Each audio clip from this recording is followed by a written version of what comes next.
Welcome to the Musquamaket Beach Podcast, a podcast spotlighting the businesses, newsmakers, events, and memories of Rhode Island's historic Musquamaket Beach.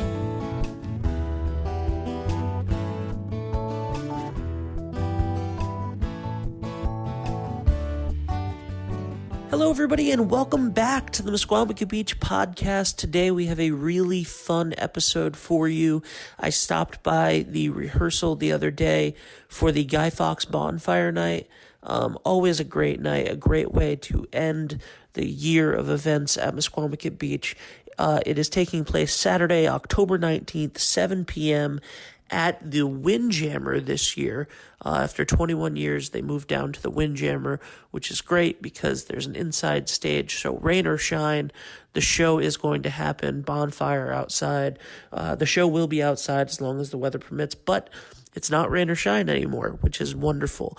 So you can find all of that information out on Musquamaket Beach on Facebook or Musquamaket Beach Guy Fawkes on Facebook. All of that info is there. This is kind of a unique episode. It's sort of a fly on the wall type episode. And that is because I just sort of filmed the cast talking about the show and about how they got involved and just having a lot of fun after the rehearsal. So it's a little bit different. And if you want to check it out, the video version, check out the Musquamaket Beach YouTube page, and it'll be up there, as well as you can watch last year's Guy Fawkes on there, if you want to check it out and see what that's about. So here it is, the cast of Guy Fawkes 2019.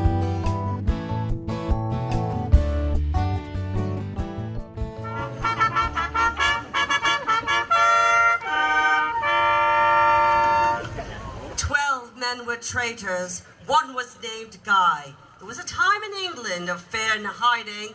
In 1605, these men were confiding to kill the king with one mighty blow.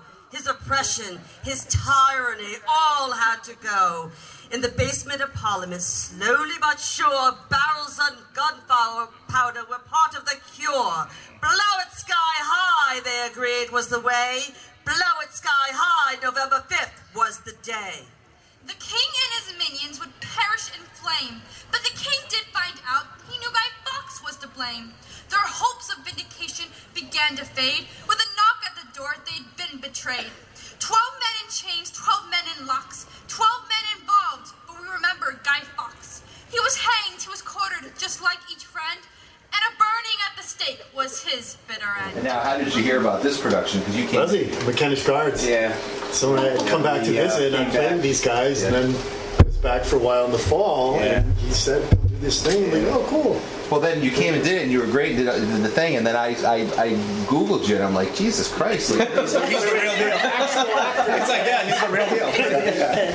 He's got a bio and everything. I'm from here. I used to hang out here, and I love Rhode Island. So I took my early pension from Screen Actors Guild, and I have a painting career I'm focusing on. I see all the paint. Geez, you whip those things out. Well, I work at it. It's like I'm disciplined. I do like 8-10 hours a day. It's just, that's one thing that show business teaches you. You got to show up whether you feel inspired or not. Right. You know, but yeah, I love it here, and I still act. I still do stuff up in Boston from time to time, but I know. But this is like so up my alley. This is like when I was playing the bagpipes last year. I was like, shit, man, I'd love to be in this. Yeah.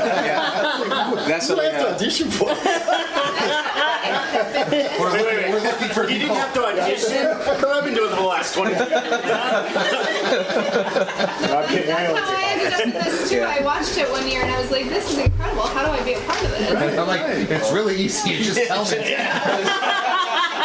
That is certainly not how I got into this. You were told. You were voluntold. Well, you know, Caswell was my boss. Yeah.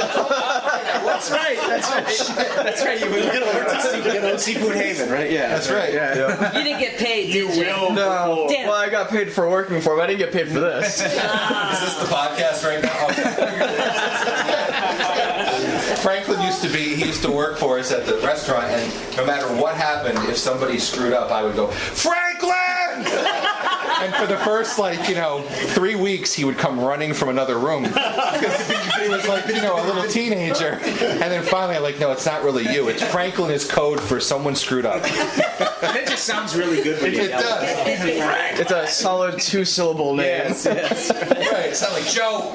It's like it kind of loses it, right? It just falls off the cliff right away. Well, they probably want to know how this thing was started, so Ryan should explain how Guy Fawkes got started, because Ryan and me and who else? Matt Hopkins and Steve Douglas. And Steve Douglas. No, not Steve Douglas. Yeah, Steve was in the first one. Al was in the first one. Al was in the first one. My first one was 2001. No, see, you're mistaken. You're incorrect. You were there because we wanted to have the Morris Men dance, and because I had never done the play before, That's right. I went to the library. I went to the library because it was before the internet was really, and I got a book on Guy Fawkes, and that's where that whole trial part, that really was his trial. Do you deny these events? I have the right to reserve our... But my first Did you say the Monty Python 2001, because I was working with Gonzo for Steve Sasasimo that fall of 2001. That's how I know very distinctly it was 2001. Because I have the script from the first year in a container around the back of that wall. You're scaring the new guy. No. But I showed up solo myself. Right. It took a couple years to convince the rest of the guys to join. That's it. So I said, bring out. We had a Morris dancer. That's right. And then George Utter. Yep. Who was in charge, rest his soul, who was in charge of the Morris Men. I said, will you guys dance? And he's like, I don't know, what the hell you're talking about? No. And so he did it for a couple of years, which probably made it worse. I read a part 2 as well as dancing. And then one year, I don't know what happened, but one year George Utter came up to me. He's like, why the hell are we not dancing for Guy Fawkes? Because it started to take... And then one year, we used to be on the deck of the Andrew with 8 people. Right, and then that was when it was almost like a cliff. And some of our guys, we were all shoved way in the back. Right. And somebody fell off. And it was still November. And one of our guys, because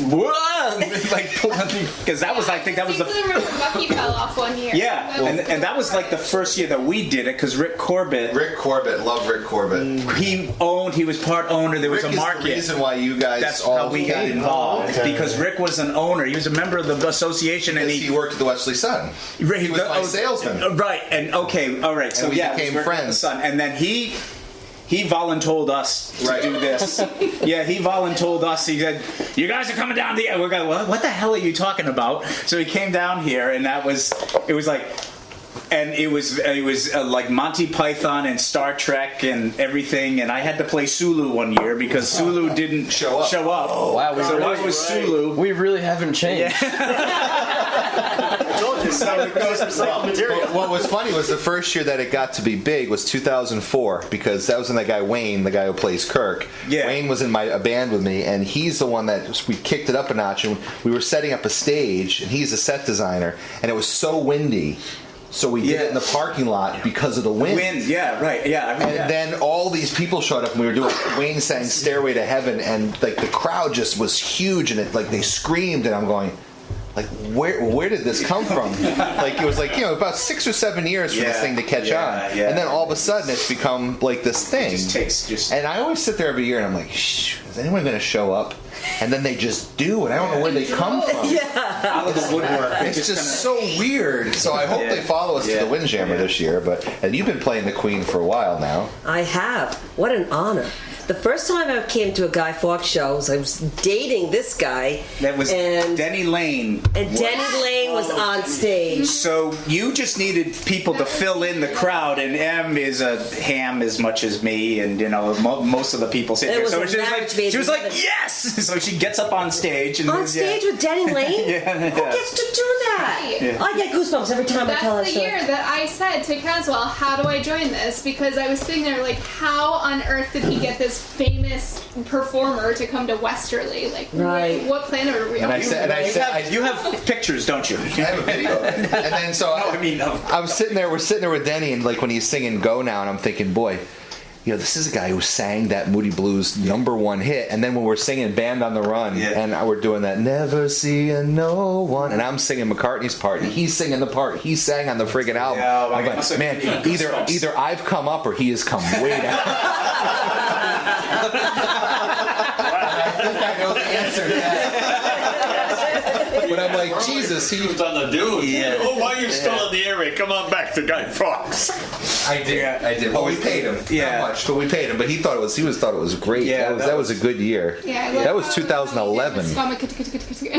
Yes, right. Yeah, right. Yeah, it's 2011. I know this stuff. Man, we are just that was and 22 years of a show. You go by, you know how the Andrea had evolved. It was like, okay, we're on the patio, and you could fall off before, because I guess they lost a ton of sand, and it was rocks down to the beach. Like, okay, and there was you had the reserved seating was inside the dining room, in front of the windows, because we were in that long under that tent. Oh, that was the year because of the rain.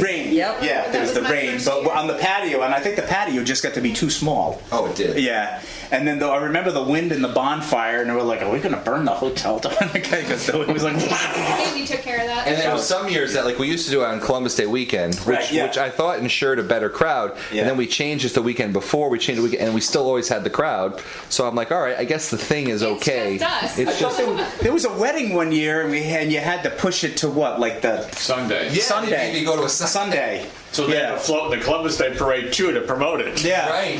And then there was the time that we had the proposal on stage. Yeah. Oh, that made me cry. Yeah. Well, guess what? They never got married. No.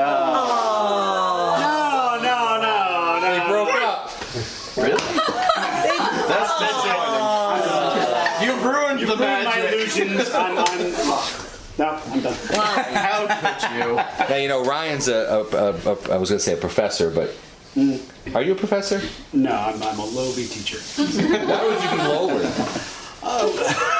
How are the youth of today? The youth of today are excited to join us for Guy Fawkes. That's what I thought. They know the history and they're fascinated by the. Do you ever talk about it? No, I pretend not to be involved in any way, shape, or form. I'm like those crazy kids down at the beach. I don't know what they're doing. Ryan's like, if you try to find him on social media, he's disguised. I know where to find him. I won't say it on the podcast, right? Thank you. Yes. And you know, and now our Sir Edward Koch is a new addition to this. Yeah, because that was Chris Lucier for the longest time. Right, now he doesn't even return my calls. He doesn't return anybody's calls, so it's not. That's okay because the new Coke is wonderful. Yeah, That's what they said in. Never mind. The new Coke is wonderful. I didn't mean it like that. It's wrong. It's fine. New formula. It's new formula. Oh, you're thinking Coca-Cola. Thank you for joining us in the present, guys. I tried. I was thinking of something else. Oh, that. Yeah, no. You know, like stay away from the brown acid. Yes, the brown is not specifically too good. Yeah. So the king is on our podcast too. I mean the Coke. Never mind. What's your acting experience? Oh, I mean a little bit in high school. Nothing a lot actually. Oh, you're on. Oh, yes. A little bit in high school. Not much actually. Meg got me into this. Lady Meg. Lady Meg. Yes. Sorry, we need to talk afterwards because you know. Hey, I like my Coke the way it is. I've always been a Pepsi guy. Is Pepsi okay? Right. But no, it was fun last year, and it's a good time. Yeah. You know what's funny is that when you go to a restaurant, does anyone ever order a Pepsi? Yes. You always say, "I'll take a Coke," and people say, "Is Pepsi okay?" So I always. It's like a Kleenex. It's like asking for a Kleenex or a thermos. I think. So I just got so angry at that. I used to sell Pepsi at the restaurant that we started selling Coke because everyone asked for a Coke. Because who asks for a cola? Right. Nobody. Well, can I get one RC Cola? A Knee-High? A Moxie? I have a Knee-High. I gotta have a Moxie. Moxie. Or got Moxie, son. You need a character Moxie. Part about Moxie is Moxie will both grow hair on your chest and make your teeth.